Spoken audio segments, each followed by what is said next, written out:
এবার নাহিদ রানার ভয়ঙ্কর গতির বল নিয়ে মুখ খুললেন ভারতের ক্যাপ্টেন রোহিত শর্মা।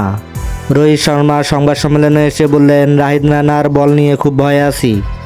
হ্যাঁ দর্শক, বিস্তারিত জানতে অবশ্যই ভিডিওটি শেষ পর্যন্ত সবাইকে দেখার অনুরোধ রইল। বাংলাদেশের বর্তমান ফাস্টেস্ট বোলার হচ্ছেন নাহিদ রানা। নাহিদ রানা বাংলাদেশের ফাস্টেস্ট বোলার, তাই তো তাকে নিয়ে চিন্তার ভাঁজ পড়েছে সকল ভারতীয় প্লেয়ারদের।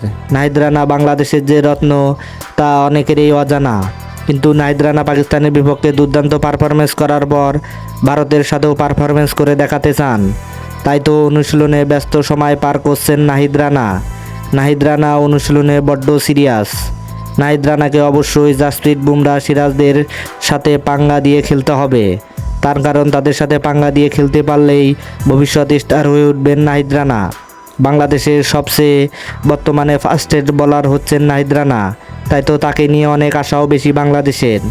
দর্শক, আপনি কি মনে করেন নাহিদ রানা বাংলাদেশের সম্পদ হতে চলেছে? তাহলে অবশ্যই আপনার মূল্যবান মতামত কমেন্ট বক্সে জানাবেন। ধন্যবাদ।